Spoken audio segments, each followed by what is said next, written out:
তো বন্ধুরা, বৃষ্টি কিন্তু কাল থেকে শুরু হওয়ার একটা মারাত্মক সম্ভাবনা রয়েছে, তাই সম্পূর্ণ ভিডিওটা দেখবেন এবং অতি অবশ্যই কমেন্ট করে জানিয়ে দেবেন যে আপনি কোন এলাকা থেকে ভিডিওটি দেখছেন।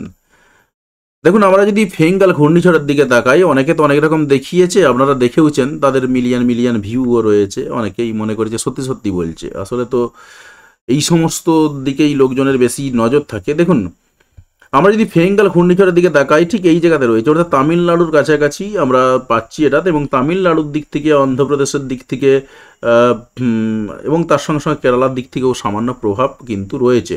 তামিলনাড়ুতে প্রভাবটা সব থেকে বেশি, পুদুচেরির দিক থেকেও একই রকমভাবে প্রভাব রয়েছে। ওভারঅল কিন্তু এই দিকে প্রভাব রয়েছে। পশ্চিমবঙ্গের দিকে যদি আমরা তাকাই, পশ্চিমবঙ্গে কিন্তু আমরা যেটা পাচ্ছি মেঘলা আকাশ, অর্থাৎ পশ্চিমবঙ্গে দক্ষিণবঙ্গের দিকে শুধুমাত্র মেঘলা আকাশ রয়েছে। তো আমরা একটু দেখে নেব যে আর কি সম্ভাবনা রয়েছে। যদি আমরা একটু একদম তাকাই যে দমকা বাতাসের দিকে, তাতে করে যেটা পাওয়া যাবে যে দমকা বাতাসের দিকে তাকালে আমরা দেখতে পাবো যেটা, যে দেখুন, একেবারে এখানে ভুবনেশ্বর থেকে শুরু করে আমরা কিন্তু পাচ্ছি যেটা একেবারে চেন্নাইয়ের, চেন্নাই বলবো না, একদম গোটা তামিলনাড়ু, একবার গোটা তামিলনাড়ুই বলতে পারি আমরা, পুরো এলাকাটা জুড়ে কিন্তু সম্ভাবনা রয়েছে, এবং সমুদ্র উপকূলবর্তী এলাকা জুড়ে। এবং এখানে কিন্তু ঝোড়ো হাওয়া চলছে, তবে ঝোড়ো হাওয়ার পরিমাণটা যে মারাত্মক রয়েছে এমন নয়।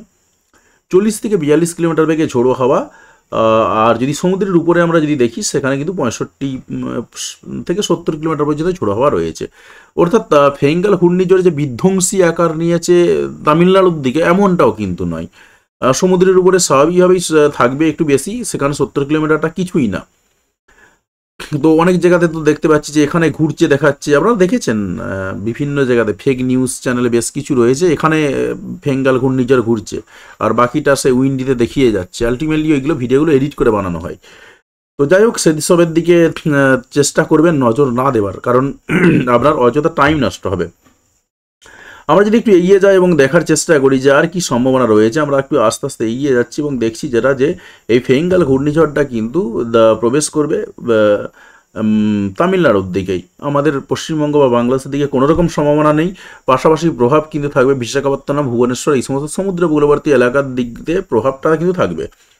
এবং আমরা দেখছি যেটা, যে 30 তারিখ নাগাদ প্রবেশ করার একটা মারাত্মক সম্ভাবনা তৈরি হচ্ছে।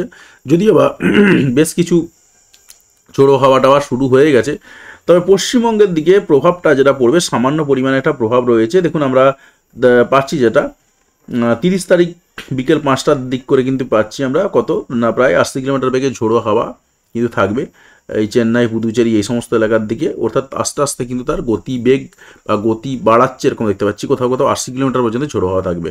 সমুদ্রের উপরে ঝড়ের গতিবেগ যদি আমরা দেখি, সেখানে কিন্তু 110-12 কিলোমিটার পর্যন্ত ঝোড়ো হাওয়া পাওয়া যাচ্ছে।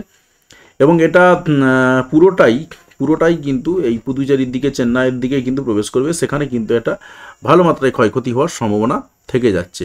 তো আমরা আরেকটু এগিয়ে যাবো এবং দেখবো যে আর কি সম্ভাবনা রয়েছে। পাশাপাশি পশ্চিমবঙ্গের দিকটায় আমরা মেনলি নজর রাখবো।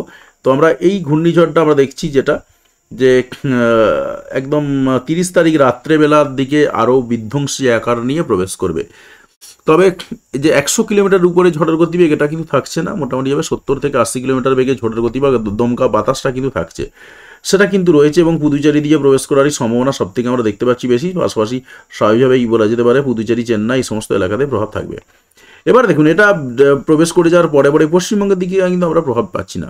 পশ্চিমবঙ্গের দিকে ঝোড়ো হওয়ার কোনো রকম প্রভাব কিন্তু থাকবে না।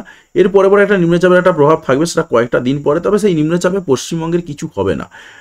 আমরা যদি পশ্চিমবঙ্গ বা বাংলাদেশের দিকে তাকাই, সেখানে কিন্তু কোনো রকম সমস্যা নেই। চট্টগ্রামের দিকে একটু সম্ভাবনা রয়েছে, 7 তারিখের দিকে একটা নিম্নচাপ আসতে পারে। সমুদ্র উপকূলবর্তী এলাকা, বিশেষ করে কক্সবাজারের দিকে একটু প্রভাব থাকবে এই পর্যন্ত। তবে মারাত্মক আকারে কিন্তু কিছু না। এই 10 তারিখের দিকেও আমরা দেখতে পাচ্ছি যেটা সামান্য পরিমাণে একটা নিম্নচাপের প্রভাব কাজ করতে পারে 10 তারিখ, 11 তারিখ এই সময়টার দিকে। এবং 12 তারিখে যে আমরা দেখতে পাচ্ছি যেটা, এই সময়টাতে আরও নিম্নচাপটা ভালো মাত্রায় আসতে পারে। এবং যারা সমুদ্রে মাছ ধরতে যান, তাদের জন্য তো নিষেধাজ্ঞা থাকলেও থাকতে পারে, কারণ 10 তারিখ 12 তারিখ আসতে পারে, এখনও সম্ভাবনা রয়েছে। এখনও কিন্তু অনেক বাকি রয়েছে 10 তারিখ 12 তারিখ, তাই স্বাভাবিকভাবে এটা পরিবর্তন হয়েও যেতে পারে। তো আপাতত কিন্তু এরকম একটা সম্ভাবনা আমরা পাচ্ছি। এবার এই সম্ভাবনাটা জোরালো হতে পারে, কারণ এদিক থেকে আমরা অনেক নিম্নচাপ দেখতে পাচ্ছি। এবারে আমরা তাকাবো যেটা বৃষ্টির দিকে। বৃষ্টির দিকে যদি তাকাই, কারণ আমাদের পশ্চিমবঙ্গের দিক থেকে যে প্রভাবটা রয়েছে, সেটা কিন্তু বৃষ্টির প্রভাবই থাকবে। পশ্চিমবঙ্গ এবং বাংলাদেশের দিকে বৃষ্টি থাকবে। আর উড়িষ্যার দিক থেকে তো বৃষ্টিপাত চলছেই, এবং আমরা পাচ্ছি যেটা উড়িষ্যাতে যেমন বৃষ্টিপাত চলছে, তার সঙ্গে সঙ্গে অন্ধ্রপ্রদেশের দিক থেকেও বৃষ্টিপাত চলছে।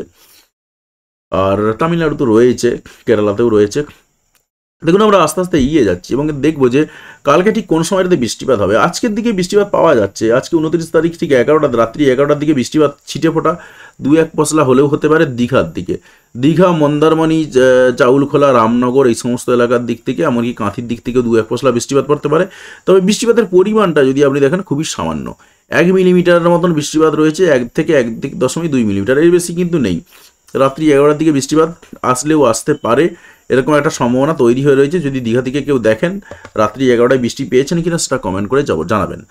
এবার আর একটু এগিয়ে গেলাম, রাত্রি 12টার দিক করে পরিস্থিতি যদি আমরা দেখাই, রাত্রি 12টার দিকেও দেখুন বেশ কয়েকটা জায়গাতে বৃষ্টিপাত হবে, তবে সামান্য পরিমাণে বৃষ্টিপাত। তবে এই সামান্য পরিমাণে বৃষ্টিপাতটাই শীতকালের বৃষ্টিপাত যেহেতু, তাই স্বাভাবিকভাবে কিন্তু ঠান্ডার প্রকোপটাকে বাড়িয়ে দেবে।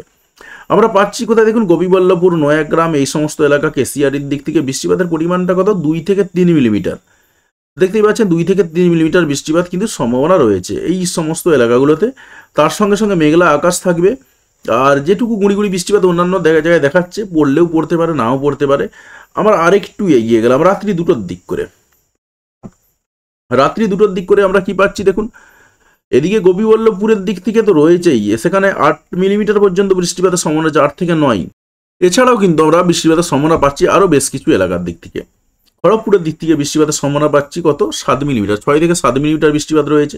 তার সঙ্গে বালিচক রয়েছে, পিংলা রয়েছে, এদিকে মেদিনীপুর রয়েছে, ঝাড়গ্রাম রয়েছে, কেশপুর রয়েছে, বালিচক রয়েছে, পিংলা তো বলেই দিয়েছি, পাঁশকুড়া রয়েছে, কোলাঘাট রয়েছে। তার সঙ্গে সঙ্গে আমরা আরও বেশ কিছু এলাকা পাচ্ছি, মেদিনীপুর বললাম, দাসপুর রয়েছে, ঘাটাল রয়েছে, খানাকুল রয়েছে, এই সমস্ত এলাকা, ক্ষীরপাই রয়েছে, কেশপুর রয়েছে, কেশপুর তো বলেইছি। এই সমস্ত এলাকাগুলোতে এমনকি কোলাঘাটে পর্যন্ত আমরা দেখতে পাচ্ছি যেটা একটু বৃষ্টিপাত হতে থাকে। কোলাঘাট এবং বাগনান বলবো না, কোলাঘাটটা জাস্ট পেরিয়ে দেউলটির দিকে একটু সম্ভাবনা রয়েছে, তবে গুঁড়ি বৃষ্টিপাতের সম্ভাবনা রয়েছে দেখতে পাওয়া যাচ্ছে। এবং সেই বৃষ্টিপাতটা কোনটার সময় না, রাত্রি 2টোর দিক করে, আজকে রাত্রি 2টোর দিক করে, অর্থাৎ তখন 30 তারিখ পড়ে যাচ্ছে, সম্ভাবনা কিন্তু রয়েছে। তার সঙ্গে সঙ্গে আমরা আরও বেশ কয়েকটা জায়গায় পাচ্ছি কলকাতার দিকে। দেখুন কলকাতা, নিউ টাউন এই সমস্ত এলাকাতেও কিন্তু হালকা গুঁড়ি বৃষ্টিপাত হতে পারে, 0.4 মিলিমিটারের মতন, খুবই সামান্য বৃষ্টিপাত, কিন্তু শীতকালের এই বৃষ্টিপাতটা কিন্তু ঠান্ডা বাড়িয়ে দেবে। তার সঙ্গে সুন্দরবন লাগোয়া বেশ কিছু এলাকাতে বৃষ্টিপাত আমরা পাচ্ছি। এছাড়া কিন্তু আর কোথাও খুব একটা বৃষ্টিপাত দেখতে পাওয়া যাচ্ছে না। আমরা একটু এগিয়ে যাবো এবং দেখবো যে আর কি সম্ভাবনা রয়েছে। আমরা রাত্রি তখন 3টের দিকে বা ভোর 3টের দিকে 4টের দিকে প্রবেশ করছি, তখন কিন্তু আমরা বৃষ্টিপাত পাচ্ছি। কোথায় দেখুন, এদিকে গোপীবল্লভপুরের দিক থেকে তো বৃষ্টিপাত পাচ্ছি, আমরা বাটাগাঁওয়ের দিক থেকেও বৃষ্টিপাত পাচ্ছি। আমরা কত বৃষ্টিপাত পাচ্ছি না, গোপীবল্লভপুরের দিক থেকে 10 মিলিমিটার মতন, অর্থাৎ বেশ ভালো মাত্রাতে একটা বৃষ্টিপাত হবে। তার সঙ্গে সঙ্গে ঝাড়গ্রামের দিকে বৃষ্টিপাত পাচ্ছি, খড়গপুরের দিকে, মেদিনীপুরের দিক থেকে বেলি রয়েছে, বালিচক রয়েছে, পাঁশকুড়া রয়েছে, পাঁশকুড়াতেও ভালো মাত্রায় বৃষ্টিপাত হবে, এটা ভোরের দিকে। তার সঙ্গে সঙ্গে রয়েছে আমরা এদিকে পাচ্ছি কোলাঘাটের দিকেও রয়েছে, দাসপুরের দিকেও ভালো মাত্রায় বৃষ্টিপাত হবে, প্রায় 12 মিলিমিটার মতন। ঘাটালে বৃষ্টিপাত হবে, তবে ঘাটালে মারাত্মক বৃষ্টিপাত হবে না, 5-6 মিলিমিটার হবে। খানাকুল রয়েছে, ক্ষীরপাই রয়েছে, কেশপুর রয়েছে, শালবনী রয়েছে, তার সঙ্গে আরও বিস্তৃত বেশ কিছু এলাকা রয়েছে। এদিকে আমরা যদি সিঙ্গুরের দিকে চলে যাই, সিঙ্গুরের দিকে যেমন পাচ্ছি, ডানকুনি রয়েছে, বালি রয়েছে, এদিকে শ্রীরামপুর রয়েছে, সমস্ত এলাকার দিক থেকে কিন্তু বৃষ্টিপাত আমরা পাচ্ছি। গঙ্গাধরপুরের দিক থেকেও বৃষ্টিপাত পাচ্ছি। ওভারঅল কিন্তু আমরা পেলাম যেটা, অনেকগুলো এলাকাতেই কিন্তু বৃষ্টিপাত আমরা দেখতে পেলাম। এছাড়াও কিন্তু বৃষ্টিপাত আমরা এদিকে পাচ্ছি কোথায় না, গোসাবার দিক থেকে, ঝড়খালির দিক থেকে, জয়নগরের দিক থেকে, এই সমস্ত এলাকার দিক থেকে, কেয়াতলার দিক থেকেও কিন্তু বৃষ্টিপাতটা পাচ্ছি। অর্থাৎ অনেকগুলো জায়গাতেই কিন্তু ভোরের দিকেই ভালো মাত্রায় বৃষ্টিপাত একটা হয়ে যাবে, সেই সম্ভাবনা রয়েছে। আমরা একটু এগিয়ে যাব। দেখুন সব জায়গাগুলো যেহেতু নাম বলছি না, তাই অনেকের সুবিধার জন্য আমি বাংলাতে ঘুরিয়ে দিলাম। তো আরেকটু এগিয়ে গেলাম, একটু এগিয়ে যেতে ভোর 6টার দিকে। ভোর 6টার দিকের পরিস্থিতি কী হবে দেখুন, বৃষ্টিপাত বেশ কিছু এলাকায় চলে, মেদিনীপুর রয়েছে, খড়গপুর রয়েছে, এদিকে ঝাড়গ্রাম রয়েছে, ঠিক আছে। তো যে যার মোটামুটি নামগুলো পড়েও নেবেন, যেগুলো বলছি না। তার সঙ্গে দাসপুর রয়েছে, এইগুলো তো বলেইছি এরা বৃষ্টি হবে। এদিকে আমতা রয়েছে, জঙ্গলপাড়া রয়েছে, গঙ্গাধরপুর রয়েছে, ডানকুনি, বালি, পানিহাটি, শ্রীরামপুর, বারাসাত এই সমস্ত এলাকা রয়েছে, কলকাতা রয়েছে, মহেশতলা, বজবজ, উলবেড়িয়া, বাগনান, কোলাঘাট এই সমস্ত এলাকাতে বৃষ্টিপাত রয়েছে। তার সঙ্গে কিন্তু আমরা পাচ্ছি হাবড়া রয়েছে, আরও অন্যান্য এলাকাতেও টুকটাক বৃষ্টিপাত রয়েছে, পাশাপাশি গোসাবা, জয়নগর এই সমস্ত এলাকাতে রয়েছে বৃষ্টিপাত পাচ্ছি। তমলুকের দিকেও তো বৃষ্টিপাত পাচ্ছি না, মহিষাদল থেকেও বৃষ্টিপাত পাচ্ছি না। মহিষাদল থেকে এক বন্ধু দেখেন, অবশ্যই কমেন্ট করে জানাবেন আপনি দেখছেন কিনা। তো আমরা একটু এগিয়ে যাব এবং দেখবো যে আর কি সম্ভাবনা রয়েছে। এক বন্ধু দেখেন বলতে অনেকেই দেখেন, হয়তো কমেন্ট করেন একজন, সবসময়। তো 7টার সময় দেখতে পাচ্ছি যেটা সকাল 7টার দিকে, 30 তারিখ সকাল 7টা অর্থাৎ শনিবার সকাল 7টায় বৃষ্টিপাত কোথায় রয়েছে দেখুন, ভালো মাত্রায় বৃষ্টিপাত হবে কলকাতা, বালি, ডানকুনি, পানিহাটি, বারাসাত, শ্রীরামপুর এই সমস্ত এলাকাতে কিন্তু ব্যাপক পরিমাণে বৃষ্টিপাত রয়েছে। আমতার দিক থেকেও ভালো মাত্রায় বৃষ্টিপাত চলবে, মেদিনীপুর, খড়গপুরেও ভালো মাত্রায় বৃষ্টিপাত রয়েছে। ওভারঅল বলা যেতে পারে অনেকগুলো এলাকাতে কিন্তু ব্যাপক পরিমাণে বৃষ্টিপাতের সম্ভাবনা রয়েছে। আমরা আরেকটু এগিয়ে যাবো এবং দেখবো যার কি সম্ভাবনা রয়েছে। আর একটু এগিয়ে গেলাম, সকাল 8টার দিক করেও দেখা যায় বৃষ্টিপাত কিন্তু কমছে না, বৃষ্টিপাত কিন্তু চলতে থাকবে। তার সঙ্গে সঙ্গে বাংলাদেশের সাতক্ষীরা, মাঠবেরিয়া এই সমস্ত এলাকাতেও বৃষ্টিপাত চলবে, শ্যামনগরের দিক থেকেও বৃষ্টিপাত চলবে দেখা যাচ্ছে। এবং কলকাতার দিকে আমরা পাচ্ছি পানিহাটি রয়েছে, নিউ টাউন রয়েছে, ব্যারাকপুর রয়েছে, এই সমস্ত এলাকা আমতার দিকেও সকাল 7টার পর্যন্ত বৃষ্টিপাত চলবে। কোলাঘাটের দিক থেকে টুকটাক রয়েছে, তমলুকের দিকে সকাল 8টার পরে পরে বৃষ্টিপাত একটু একটু হতে পারে, উলবেড়িয়ার দিকেও বৃষ্টিপাত হতে পারে। ওভারঅল কিন্তু বৃষ্টিপাত টুকটাক চলতে থাকবে এবং কালকে বৃষ্টিপাত হওয়ার সম্ভাবনা রয়েছে ভালো মাত্রাতেই, একদম ভালো মাত্রাতেই হবে। এবং আমরা যখন রাত 10টার দিকে প্রবেশ করলাম, সকাল 10টার দিকে দেখুন এদিকে উলবেড়িয়া, কলকাতা এই সমস্ত এলাকার দিকে বৃষ্টিপাত রয়েছে, একদম বাদুড়িয়া, স্বরূপনগর বৃষ্টিপাত রয়েছে। তার সঙ্গে এই বসিরহাটের দিকে, নিউ টাউনের দিকে বৃষ্টিপাত তো চলছেই। এবারে বাংলাদেশের সাতক্ষীরা, টালা এই সমস্ত এলাকাতেও কিন্তু বৃষ্টিপাত রয়েছে। পাশাপাশি গোটা খুলনা, গোটা বরিশাল ডিভিশনেও কিন্তু বৃষ্টিপাত দেখতে পাওয়া যাচ্ছে অনেকগুলো এলাকাতেই। তো আমরা আরেকটু এগিয়ে যাবো এবং দেখবো যে আর কি সম্ভাবনা রয়েছে। আমরা যদি আরেকটু এগিয়ে যাই এবং দেখার চেষ্টা করি যে আর কি সম্ভাবনা তৈরি হচ্ছে, দেখা যাচ্ছে যেটা আস্তে আস্তে বেলা 12টার দিক করে কিন্তু বৃষ্টিপাত চলবে। এবারে বেলা 12টার পরে পরে যেটা হবে, পূর্ব মেদিনীপুরে যে সমস্ত এলাকায় বৃষ্টিপাত চলছিল না, পশ্চিম মেদিনীপুরে যে সমস্ত এলাকাগুলোতে বৃষ্টিপাত হচ্ছিল না, সেই সমস্ত এলাকাগুলোতে হালকা ছিটেফোঁটা বৃষ্টিপাত হবে। দেখুন এতক্ষণে কিন্তু আমি ভগবানপুর, বাজকুল, মহিষাদল, তমলুক, ময়নাসরা এই সমস্ত এলাকাগুলোর নাম বলিনি, এমনকি এগরা, মোহনপুর, দাঁতন এই সমস্ত এলাকাগুলোর নাম বলিনি, কারণ এই সমস্ত এলাকাগুলোতে বৃষ্টিপাত যেটা হবে 12টা বা 1টার পরেতে, যেখানে দেখা যাচ্ছে 2টোর দিক করে হয়তো 2টোর সময় বা 3টের সময় বৃষ্টিপাত আসতে পারে। পাশাপাশি তার সঙ্গে খেজুরি আছে, হলদিয়া রয়েছে, ডায়মন্ড হারবার, শ্যামপুর, বিষ্ণুপুর, বারুইপুর, কিয়াতলা, জয়নগর, মাজিলাপুর এই সমস্ত এলাকা, পিংলা, সবং, বালিচক, খড়গপুর এই সমস্ত এলাকাতেও বৃষ্টিপাত চলছে, বৃষ্টিপাত চলবে 12টার দিক করে। তার সঙ্গে আমরা পাচ্ছি যেটা বাংলাদেশে কিন্তু গোটা খুলনা ডিভিশন, গোটা বরিশাল ডিভিশন ভালো মাত্রায় বৃষ্টিপাত হবে। তার সঙ্গে গোটা কুমিল্লার দিকে বৃষ্টিপাত হবে, ত্রিপুরা থেকে অবশ্যই বন্ধুরা কমেন্ট করে জানাবেন বৃষ্টিপাত চলছে দেখতে পাচ্ছি আমরা। ত্রিপুরার বেশ কিছু এলাকাতে বৃষ্টিপাতের সম্ভাবনা রয়েছে কালকে 2টোর পরে পরে, এবং ত্রিপুরার বিশেষ করে দক্ষিণ ত্রিপুরার দিকে কিন্তু বৃষ্টিপাত রয়েছে, তো আমরা সেটা দেখতে পাচ্ছি। নতুন বাজার, অমরপুর, উদয়পুর, এদিকে জোলাইবাড়ি এই সমস্ত এলাকাতে কিন্তু বৃষ্টিপাত রয়েছে। পাশাপাশি চট্টগ্রামের দিক থেকেও বৃষ্টিপাত রয়েছে, সেরকম দেখতে পাওয়া যাচ্ছে। আমরা আরেকটু এগিয়ে যাবো এবং দেখবো যে আর কি সম্ভাবনা রয়েছে। আমরা যদি আরেকটু এগিয়ে যাই এবং দেখার চেষ্টা করি যে আর কি সম্ভাবনা তৈরি হচ্ছে, দেখা যাচ্ছে যে একদম বেলা 4টে পর্যন্ত কিন্তু 5টা পর্যন্ত বৃষ্টিপাত চলবে। পশ্চিমবঙ্গের, দক্ষিণবঙ্গের সর্বত্রই এক প্রকার বৃষ্টিপাত হবে কালকে। পাশাপাশি বাংলাদেশেও সম্ভাবনা রয়েছে, তবে রাত্রি 9টার পরে পরে অতটা সম্ভাবনা থাকছে না। রাত্রি 9টার পরে পরে সম্ভাবনা রয়েছে 2-1টা জায়গাতে, পশ্চিমবঙ্গে, দক্ষিণবঙ্গের 2-1টা জায়গাতে সম্ভাবনা রয়েছে, তবে মারাত্মক আকার নয়, হালকা ফুলকা বৃষ্টিপাতের সম্ভাবনা কিন্তু রয়েছে। এবং হাওড়া, হুগলি, 2 চব্বিশ পরগনা, কলকাতা, পূর্ব মেদিনীপুর, পশ্চিম মেদিনীপুর, ঝাড়গ্রাম টুকটাক কিন্তু চলতে থাকবে। এবং আমরা যখন 1 তারিখে প্রবেশ করছি, 1 তারিখে কিন্তু আমরা দেখতে পাচ্ছি কন্টিনিউয়াসলি কিন্তু বৃষ্টিপাত রয়েছে, তবে মেনলি দক্ষিণবঙ্গ, পশ্চিমবঙ্গই হোক আর বাংলাদেশই হোক, দুটো জায়গায় কিন্তু দক্ষিণের দিকে বৃষ্টিপাতের সব থেকে বেশি। তবে চট্টগ্রামে কিন্তু অতটা বেশি সম্ভাবনা দেখা যাচ্ছে না, কারণ বৃষ্টিপাতের বেশিরভাগ সিংহভাগটাই কিন্তু যেটা রয়েছে সেটা পশ্চিমবঙ্গমুখী। এবং আমরা পাচ্ছি যেটা 1 তারিখ রবিবারেও কিন্তু আমরা পাচ্ছি যেটা বৃষ্টিপাত রয়েছে। তো এখানে রবিবার দিনও আমরা দেখতে পাচ্ছি বৃষ্টিপাত রয়েছে, অর্থাৎ শনিবার এবং রবিবার এই দুটো দিন কিন্তু বৃষ্টিপাতের একটা মারাত্মক সম্ভাবনা রয়েছে পশ্চিমবঙ্গের, দক্ষিণবঙ্গের বিভিন্ন জায়গাতে। তো আমরা একটু ঝটপট এগিয়ে যাব। 2 তারিখেও কিন্তু পাচ্ছি টুকটাক বৃষ্টিপাত, 2 তারিখেও কিন্তু বৃষ্টিপাত হবে, কারণ 3 দিন বৃষ্টিপাত হবে, 3 দিন পরেতে কিন্তু আর বৃষ্টিপাত অতটা হবে না, অতটা কিন্তু আর সম্ভাবনা নেই। দেখুন 3 তারিখের পরে কিন্তু আর অতটা সম্ভাবনা নেই। তবে এই বৃষ্টিপাতটা হওয়ার পরেই, অর্থাৎ 2 তারিখ বা 3 তারিখ থেকে, বা বলতে পারি কাল থেকেই একেবারে জাঁকিয়ে ঠান্ডা কিন্তু পড়ে যাবে।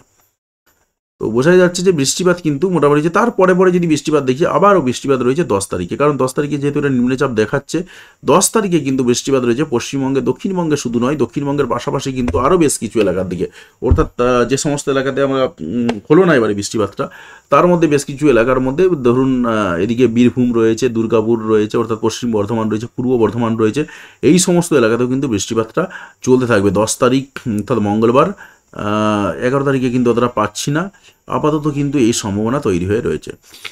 তো যাই হোক, সবটাই দেখলাম আমরা উইন্ডিতে, একদম পরিষ্কার পরিচ্ছন্নভাবে বুঝতে পেরেছেন আশা করছি। এবারে আমরা তাকাচ্ছি আলিপুর আবহাওয়া দপ্তরের রিপোর্টের দিকে। 29/11/2024 আলিপুর আবহাওয়া দপ্তর কি বলছে দেখুন। পশ্চিমবঙ্গের দক্ষিণবঙ্গের আকাশ যেটা রয়েছে শুষ্ক শুকনো আবহাওয়া থাকবে বলছে 5 তারিখ পর্যন্ত। আলিপুর আবহাওয়া দপ্তর এখনও পর্যন্ত শুষ্ক শুকনো আবহাওয়াই বলছে, যদিও হাওড়াতেও একই কথা বলছে। কোথায় বৃষ্টি হবে বলছে না, নর্থ 24 পরগনা, সাউথ 24 পরগনা, পূর্ব মেদিনীপুর, এই 3টে জেলাতে বলছে আলিপুর আবহাওয়া দপ্তর বৃষ্টি হবে, এবং সেটা কাল থেকে বলছে, কাল এবং পরশু দিনের জন্য বলছে যে বৃষ্টি হবে একটু একটু, আর বাকি কিন্তু শুষ্ক শুকনো আবহাওয়ায় বলা হয়েছে। সতর্কতার দিকে যদি আমরা তাকাই যে কোথায় কি সতর্কতা রয়েছে, সতর্কতা আমরা কোথাও পাবো না, দেখুন কোথাও সতর্কতা নেই। আমরা নর্থ বেঙ্গলের দিকে তাকাবো। নর্থ বেঙ্গলে কি বলছে, নর্থ বেঙ্গলের রিপোর্ট বলছে 29/11/2024 আজকের ইভিনিংয়ের রিপোর্ট, পুরো শুষ্ক শুকনো আবহাওয়া দিয়ে দিয়েছে আলিপুর আবহাওয়া দপ্তরের পক্ষ থেকে। একটু একটু কুয়াশা ছাড়া আর কিচ্ছু নেই, পুরোপুরি শুষ্ক শুকনো আবহাওয়া যাবে। তো যাই হোক, আমরা উইন্ডিতে যেটা দেখলাম সেটা একদম পরিষ্কার পরিচ্ছন্ন করে বলে দিলাম, আশা করি বুঝতে পেরেছেন, এবং এই বৃষ্টিপাতটা হওয়ার কিন্তু মারাত্মক চান্স রয়েছে। তো যাই হোক বন্ধুরা, আশা করছি আপনি আপনার এলাকার পরিবেশ পরিস্থিতি বুঝতে পেরেছেন। তো অতি অবশ্যই কমেন্ট করে জানাবেন যে আপনি কোন এলাকা থেকে ভিডিওটি দেখলেন। আর যদি চ্যানেলে নতুন হয়ে থাকেন সেক্ষেত্রে আপনাকে অনুরোধ করবো, অতি অবশ্যই দেখছেন মেঘটা কীরকম, একদম ব্যাপক মেঘ রয়েছে পশ্চিমবঙ্গে, দক্ষিণবঙ্গে, বাংলাদেশের দিক থেকে ব্যাপক মেঘ। যে মেঘটা আপনি দেখতে পাচ্ছেন সেই মেঘটাই কিন্তু রয়েছে একদম, এবং সেই মেঘটা আস্তে আস্তে একটু পরেতেই একদম ছড়িয়ে যাবে, পুরো মেঘলা আকাশ হয়ে যাবে। তো যদি চ্যানেলে নতুন হয়ে থাকেন সেক্ষেত্রে অতি অবশ্যই চ্যানেলটি সাবস্ক্রাইব করবেন, এবং পাশে আসা বেল বাটনটি অবশ্যই প্রেস করবেন পরবর্তী সময় ভিডিও নোটিফিকেশন পাওয়ার জন্য। আর আপনি যদি ইতিমধ্যে সাবস্ক্রাইব করে থাকেন তাহলে আপনাকে অসংখ্য ধন্যবাদ। অবশ্যই ভিডিওতে লাইক দিয়ে আমাদের উৎসাহ বাড়াবেন, এবং বন্ধুদের সঙ্গে ভিডিওগুলি শেয়ার করতে কোনোভাবেই ভুলবেন না। ভিডিওটি দেখার জন্য আপনাকে অসংখ্য ধন্যবাদ।